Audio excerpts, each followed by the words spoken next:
Next up here on the show, then, we are turning our attentions to the Stunning ahead of their highly anticipated show at King John's Castle on May 30th. That won't be felt now, just a couple of days away.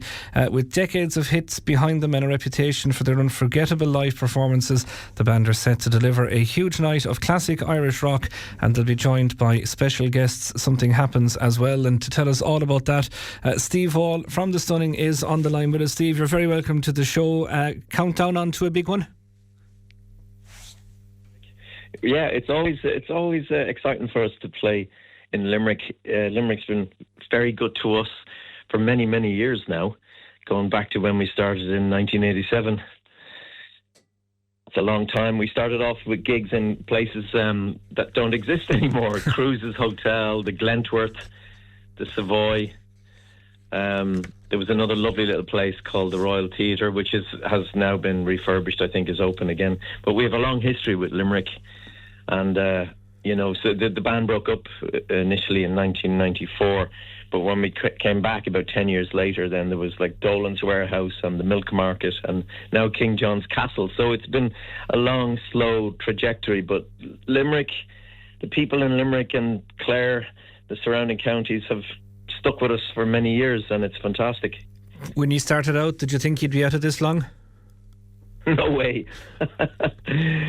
When we broke up in 1994, we'd been together for 7 years, and I think we were just more frustrated at the fact that we didn't get a big deal. We didn't get our music released internationally, so we couldn't tour internationally, and it was more out of frustration. So yeah, we broke up when we were kind of on a high before people would get sick of us. And so then we reformed. It was just short of 10 years later. And we were actually amazed that the band, strangely enough, seemed to have more appeal when we came back. And there was a whole new audience of the siblings of Stunning fans. These would have been maybe, too young to go to a gig, but they heard the music, their older brothers and sisters playing the music. And the cassettes were in nearly every household in Ireland. So when we did a kind of a reunion tour back in, it was 2003, we were meeting all these new fans that knew all the songs because they, heard them as babies, or young teens that were too young to go to a show. So it was great. What sparked a reunion after that length of time? 10 years, I think you said, was it? Yeah, it was an odd one. It was kind of chance, really. An awful lot of people were looking for Paradise in the Picture House. So our new band, The Walls, was, we were at a point where we were about to put out our second album, and we started getting a lot of emails from people looking for Paradise in the Picture House, and they were all saying the same thing, that they had it on cassette, but the cassette was chewed up. And so we had formed our own label to put out the Walls albums, and then we thought, well, let's reissue Paradise in the Picture House, because it was the band owned the album, which was great looking back. We paid for it ourselves back in the day because we didn't get a record deal. So we decided we would reissue it on our own label.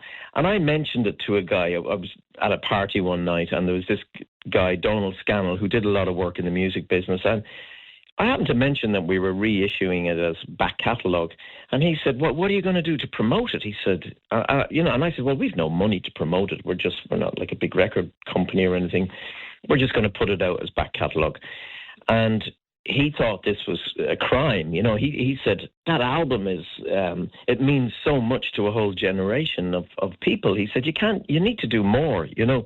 So a few days later, he rang me with a proposal, and he said that himself and his sister would take over. She does PR stuff and all that kind of thing. They would take over the whole reissue of the album. They would be product managers, project managers, and they would take care of all the publicity and everything, on one condition, that we reformed the band to do a tour and promote the re-release.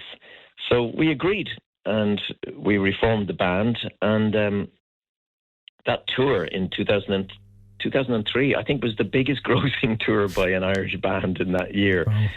Like, people were flying back from the UK and from America and Germany. They were flying back for the gigs. And I remember doing the West County in Limerick, and it was just packed.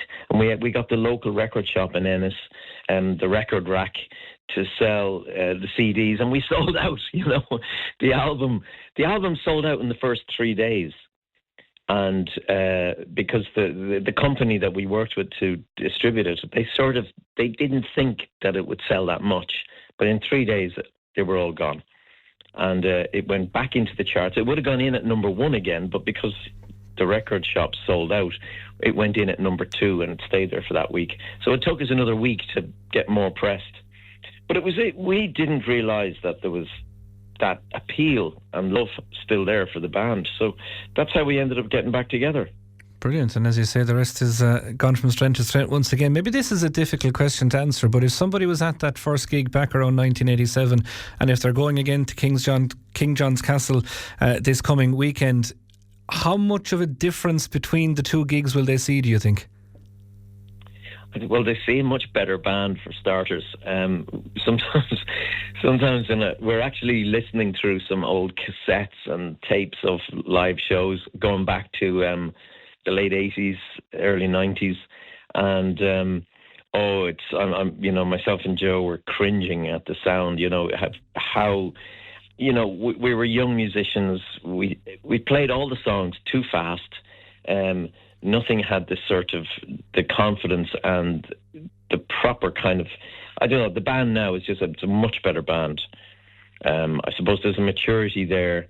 There's there's newer songs in the set, I suppose, compared to back then. And it's just, I suppose it's experience and maturity, and everybody has become a better musician in the intervening years.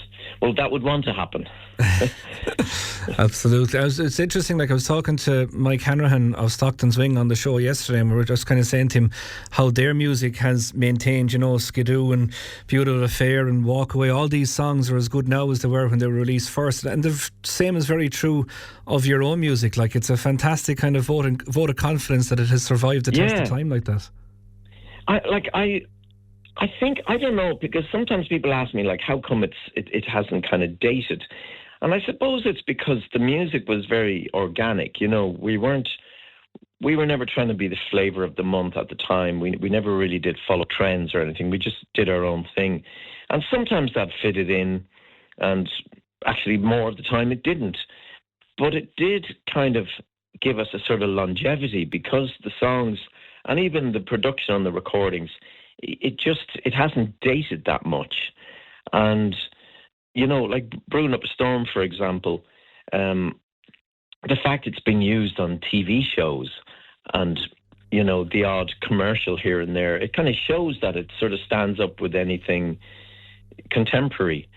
Like, it was on the Netflix's House of Guinness, and it's just been licensed actually for a new series that's coming out in July called The Westies for MGM, which is it's about the Irish-based or their kind of American-Irish criminal gang in Boston in the 80s, and it's by the same company that made Narcos. And so they came looking for the song as well, and so it's sort of, I don't know, it's not something you can predict, or it's not something you can really manufacture. It's just, you just make the music. We just made the music that we liked at the time, and we're really thankful that people still like it. Yeah, you've just used a very interesting word there that was going through my head. I was going to ask you the next question. I was wondering, how am I going to frame this? And you've used the perfect word, manufacture. Is it because, and I mean this in the best way possible, because of the simplicity perhaps of the music that was made initially versus the over-manufactured stuff that might be out there now that has lent itself to that? I think there is something in that. I find an awful lot of contemporary music now, and I'm just mainly talking about the mainstream stuff. There's so much kind of independent music that is fantastic, but the sort of mainstream stuff, there's a formula to it. It's like the songs are written and produced using an app, an app on the phone or something, or on a laptop. They have the same sort of, I don't know, the same kind of arrangements, the same vocal tricks, the same kind of, starting off morose and then kind of these big emotional choruses. I mean, they're so predictable. And I suppose our stuff was, none of that technology existed at the time. We just went in, plugged in a studio, and we did takes until we got the right one. And I don't know. I don't like a lot of contemporary music. I tend to seek out the more alternative stuff that doesn't get the attention it deserves. Well, if it gets half the attention that you guys got over the years, it'll be doing very well indeed. King John's Castle on May 30th, what promises to be a really memorable occasion in a fantastic venue as well, I have to say. So people that will go there will get a brilliant experience. Steve, the best of luck with it, and thanks for having the time to have a chat with us this morning. Many thanks, Derek, and I hope everyone in Clare is enjoying the sun. Is it sunny there too? I'm in Dublin and it's blue skies. Well, I'm inside in a kind of a half a windowless studio since about 8:30 this morning, but I will find out the answer to that question in about 15 minutes' time, I hope. Well, let's hope it is when you get out and it's you can bask in some rays. Absolutely, Steve. Thanks so much for that. Thanks, Derek. That is Steve Hall there of The Stunning ahead of their gig at King John's Castle on May the 30th. So do get along to that if you can.